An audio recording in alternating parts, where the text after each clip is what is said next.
The children were the first to die.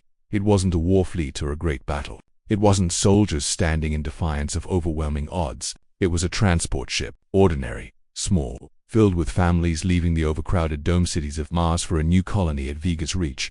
On board were 200 souls, most of them children, excited to see a new world. The Xur Dominion descended without warning. Raiders tore through the ship's hull, slaughtering the crew, dragging screaming children into cages.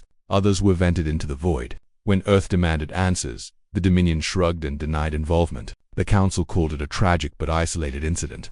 For humanity, it was the breaking point. Captain Adrian Cross sat in the command chair of the dreadnought Dauntless, his eyes fixed on the report. He had seen battles before. He had watched colonies burn. But this was different. He knew the names of those children. Everyone did. Their faces were already burned into humanity's networks, into the hearts of billions. Emma Ward, age 8. Gabriel Vey, age 6. Lila Ramos, age 12. The list went on.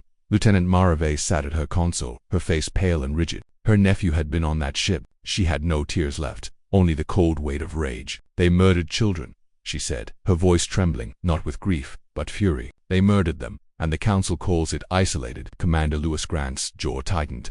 How many times has it been isolated? Vega Prime Horizon Reach. The Mars outpost raids. How many graves do we need before we admit the truth? Adrian's voice was quiet, but it carried through the bridge like the echo of a storm. We tried peace, we tried patience, we played by their rules, but our children are in graves, and theirs are safe in beds. That ends tonight. He stood, the weight of centuries of human endurance pressing into every word. Prepare the Leviathan Protocol. Humanity's patience died with its children. Now the galaxy will remember why we survived the dark ages of Earth. We will not beg. We will not wait. We will not forgive. Hidden fleets rose from shadow. Warships built in secret, hidden in the rings of Saturn and beneath the oceans of Europa. Drone swarms numbering in the millions powered up from asteroids carved into arsenals. Weapons the Council had forbidden humanity from building came alive, not in defiance of law, but in defiance of extinction. The first target was the Xur Dominion stronghold at Vane, the staging point for the raiders who had taken the children. The Dauntless led the charge. Sensors screamed as the human fleet emerged from slipspace, falling on Vanos like a hammer of gods. The Dominion fleet scrambled to respond, hundreds of ships rising to meet them. But humanity no longer fought with scraps and desperation. Fire, Adrian ordered. Rail slugs ripped through battleships before their shields activated. Drone swarms poured into formation gaps, shredding carriers and boarding corvettes before their marines could deploy. Gravity torpedoes collapsed entire squadrons into silence, the void filled with fire and wreckage. Lewis reported calmly, almost coldly. Their flagship is falling back. They're retreating. Pursue, Adrian said. His eyes burned with a fury that could not be cooled. No mercy, no retreat. They slaughtered our children. Today we take their future. The Dauntless locked onto the Dominion flagship. A single rail slug tore through its hull, splitting the vessel in two. On every frequency, across every channel, humanity broadcast the image of the wreckage burning in the void. President Alina Ward's message followed, her face calm but edged with fire. To the galaxy, hear these words. Humanity endured your chains. Humanity endured your raids. We asked for peace, and you gave us graves. We asked for justice, and you gave us silence. Our patience is gone. Touch Earth's children again, and you will know extinction. From this day, we are not prey. We are the storm. The Council chambers erupted in outrage. Delegates shouted that Earth had violated treaties, that they had defied galactic law. But behind their fury was fear. The Xur fleet had been annihilated in a single night. No species had ever struck so decisively.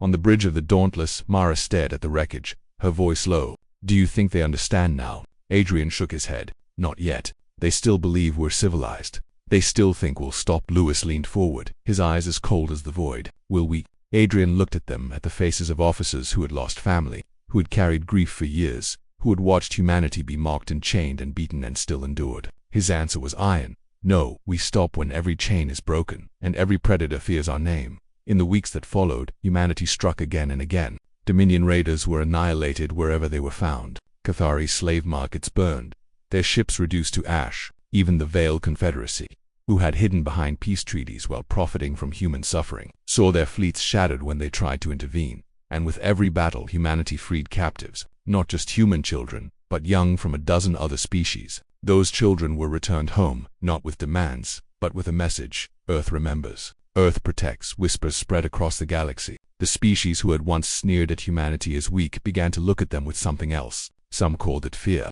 Others called it respect. But the truth was simpler. The galaxy had awakened something it could not stop.